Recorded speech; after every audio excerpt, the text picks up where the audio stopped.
Hey everybody, it's Dr. Roto. Get out the insurance cards, get out the copay. The office is open, my friends. It may be cold outside, but the hottest man in DFS could just very well be my co-host, Trevor Hillstrom. You have been on fire, my man. Yeah, I just had an epiphany last Saturday that when Walker was out, just to play a whole bunch of lineups, locking in Charbonnet and Grendo and Justin Jefferson. So I played about 480 lineups with them three locked, and it really worked out good for me. You know what was crazy about last week? I had Garendo, I had Charbonnet, I had Josh Allen.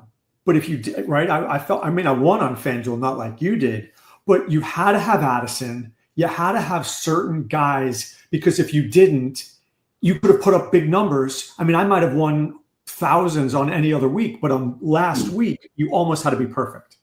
Yeah, and that's why I pretty much wanted to play them in 480 lineups to get them up there.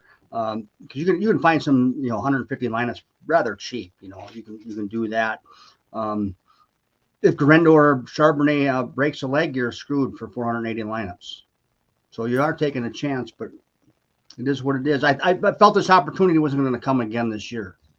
You know, it's funny. I actually backed off some of my play last week because I thought last week was too, I don't want to say easy, but Charbonnet and Garendo made too much sense on every lineup. So it was hard to, like this week's DFS, very hard to differentiate. Last week, it seemed like many lineups were very much similar, which made it tricky. So, I mean, great job. Really great job of how you killed it. Yeah, it was a roller coaster because, I had a lot of Sam Darnold. And at one point between FanDuel and DraftKings, I was sitting at 36,000. And then I did have enough Allen, but you could just see the numbers go down and down and down. I was like, don't score no more. So then I was on the Kelsey train come, and that didn't really pan out because if Kelsey has a game, I'm winning 30, 40,000. Isn't it crazy that you had Darnold and his game wasn't good enough? You needed the Allen game. I thought I was locked in. I knew that there was one player on the slate to get me would be Allen, and I did have him in a lot of lineups. But okay. Yeah, I mean, look, you live and you learn, and it's funny. I played Allen on FanDuel, not on DraftKings, even though I should have. The problem was on DraftKings. If I played Allen, then you're playing Calvin Austin and all these scrubby guys at 3,000, and your team's not good enough.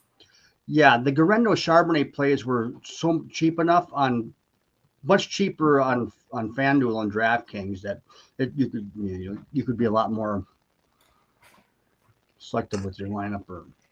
All right, so let's take a first look at this week. I think that it's pretty. So, do you want to go through it by game, or you want to go through it by position? I'm good either way. Let's go by game this time. All right, let's do it.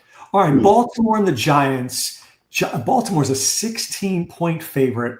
Neighbors is we don't know. Tommy Cutlets is starting. So let me ask you this. Are you paying up for Lamar? Are you paying up for Henry? Are you paying up for Andrews? Or are you just going to fade it?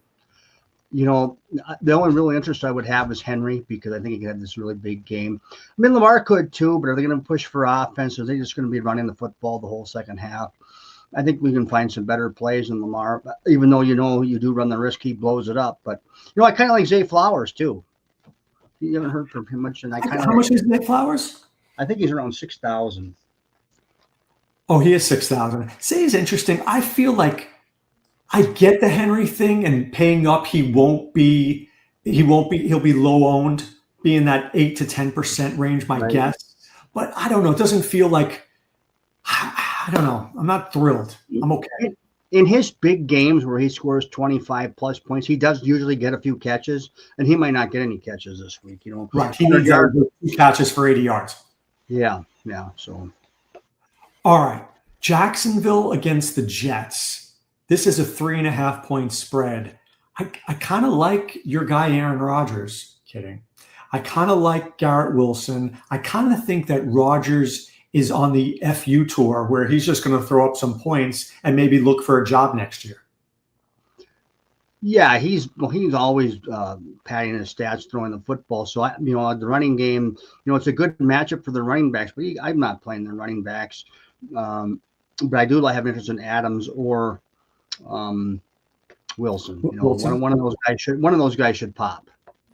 Right. I don't like Braylon Allen. And it's funny. I almost at the very last second wanted to play Isaiah Davis because he catches the ball. right? I mean, he looked better than Braylon Allen did, Trevor.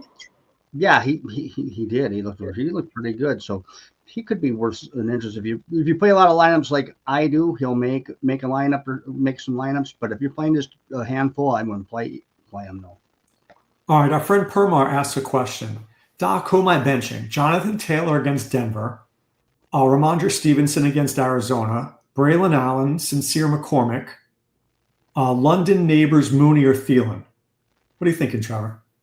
For the running backs, I mean Allen and McCormick. If you're only starting 2 running backs, I think you want to start Taylor and Stevenson this week. Agreed. Little interest in McCormick, but I don't know. Wide receivers wise, you're going to go with London.